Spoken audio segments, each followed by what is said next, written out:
बलरामपुर चीनी, जी हाँ, इससे हम करेंगे मुलाकात। और कल बाजार के दौरान ही नतीजे आए थे। आय में 15% की रही कमी। कामकाजी मुनाफा 70% घटकर आया है। मार्जिन जो पौने 11% थे वो पौने 4% रह गए। और मुनाफे में 60% की कमी, 67 करोड़। आइए, हमारे साथ कार्यक्रम में शामिल हो रहे हैं कंपनी के CFO प्रमोद पटवारी साहब, जो पेशे से चार्टर्ड अकाउंटेंट है। प्रमोद जी, बहुत बहुत स्वागत है आपका। धन्यवाद हमें समय देने के लिए।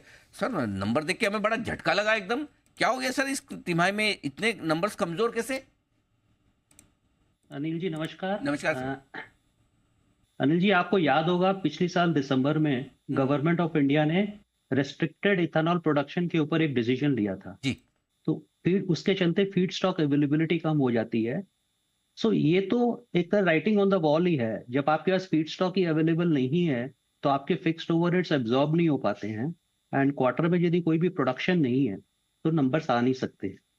इसके अलावा हमने पिछली बार भी जब लास्ट टाइम आपसे मुलाकात हुई थी तब कहा था कि गन्ने की जो उपलब्धि बलरामपुर के लिए थी, जो उम्मीद थी उससे कम आई थी और फ्लैट नंबर ही रहे थे। तो ये हमारा नॉन प्रोडक्शन क्वार्टर होता है जहां शुगर और इथेनॉल, शुगर का कोई प्रोडक्शन नहीं होता, सारे फिक्स्ड ओवरहेड्स पीएल में चले जाते हैं।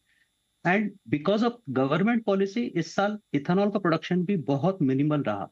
इसके चलते फिक्स्ड ओवरहेड्स की अब्जॉर्प्शन नहीं हो पाई एंड नंबर्स पे इसका प्रभाव पड़ा। ओके, समझ गया सर। तो एक तो शुगर तो वैसे ही आप प्रोड्यूस नहीं करते, और इथेनॉल में भी आपका इस क्वार्टर में प्रोडक्शन नहीं आया, जिससे अच्छा, ये प्रॉब्लम जो प्रमोद जी इसी क्वार्टर की है, अगली तिमाही में तो नहीं रहेगी ना? देखिए, गवर्नमेंट की जो पॉलिसी चेंज आई थी उसका इम्पैक्ट एक लैग तक रहता है। तो आप आज जैसे हम लोग नवंबर में हैं, अक्टूबर नवंबर में भी कोई प्रोडक्शन नहीं है। अब जब क्रशिंग स्टार्ट हुई है हमारी, कुछ एक मिलों में ऑलरेडी हो गई है, कुछ एक में होने वाली है। तो पार्टली रोल ओवर हो जाएगा दिसंबर क्वार्टर के रिजल्ट्स में।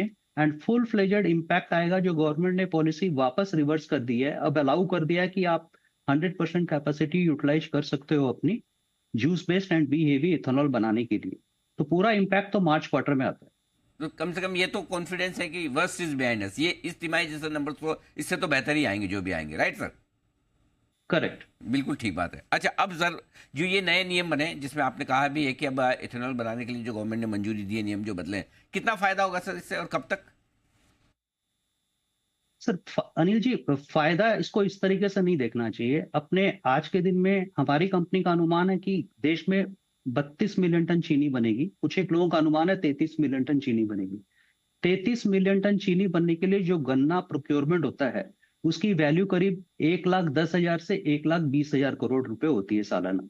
ये पैसे फार्मर्स को विद इन में हमें देने पड़ते हैं। अब कंट्री में जो कंजम्पशन है शुगर का वो करीब 29 मिलियन टन है। 29 मिलियन टन की आप पूरी वैल्यू भी लगा देते हो तो करीब करीब 1,10,000 करोड़ आती है। उसका 75% ही हमें हमारे पास रहता है, क्योंकि 25% तो हमारे कन्वर्जन कॉस्ट में लग जाता है। तो फार्मर का जो पेमेंट 1,10,000 करोड़ से 1,20,000 करोड़ का है, उसके एवरेज में जो चीनी बनती है उसका रियलाइजेशन 75,000 करोड़ आएगा, वो भी over a period of 12 months. Whereas first 6 month में ही आपको पेमेंट करने पड़ते हैं किसानों के लिए। अब जो एक्स्ट्रा चीनी बन रही है ये कैश में कन्वर्ट या तो इथेनॉल से होएगा या एक्सपोर्ट से होएगा। गवर्नमेंट ऑफ इंडिया ने इथेनॉल पॉलिसी इसीलिए निकाली थी कि एक्सेस जो शुगर है वो कैश में कन्वर्ट होके फार्मर का पेमेंट हो जाए। तो कितनी मात्रा चीनी में कन्वर्ट होती है, एक तो ये पॉलिसी पे डिपेंड करता है, दूसरी करेक्ट प्राइसिंग पे डिपेंड करता है।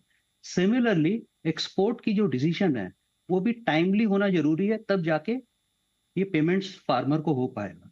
तो इथेनॉल का खाली नंबर वॉल्यूम आ जाने से ही प्रॉफिट में कन्वर्ट हो जाता है, ऐसी बात नहीं है। दूसरा, जब हम इथेनॉल बनाते हैं तो चीनी सेक्रीफाइस करते हैं। तो ऐसा नहीं है कि पूरा जो रेवेन्यू इथेनॉल से आएगा वो हमारा प्रॉफिट होता है। उसमें शुगर के कॉस्ट रहते हैं, उसमें कन्वर्जन के कॉस्ट रहते हैं, सभी रहते हैं। तो इस दिशा से इसको नहीं देखना चाहिए अनिल जी। नहीं, ठीक बात है, बिल्कुल आपने सही कहा। लेकिन काफी लंबे समय से आपकी इंडस्ट्री इंतजार भी कर रही है कि भाई इथेनॉल के दाम बढ़े। मक्के से जो बनता है वो लगभग 72 रुपए के आसपास पहुंच चुके हैं। अभी शुगर वाले इथेनॉल के दाम कितने हैं, और कितने होने चाहिए आपके हिसाब से? अभी तो करीब 66 रुपए हैं। तो 65 रुपीज 60 पैसा पर लीटर आज के दिन का भाव है।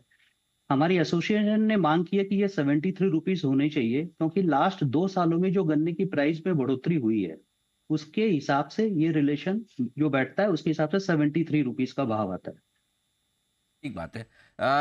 पटवारी साहब, बहुत बहुत धन्यवाद आपका, समय दिया आपने, विस्तार से अपने नतीजों पर बातचीत की और बताया भी कि किस तरह से अगली तिमाही दिसंबर वाली थोड़ी बेहतर होगी और मार्च वाली तिमाही फिर से बैक ऑन ट्रैक होगी, ये मानना है आपका। बहुत बहुत शुक्रिया सर, समय देने थैंक के यू। लिए। आइए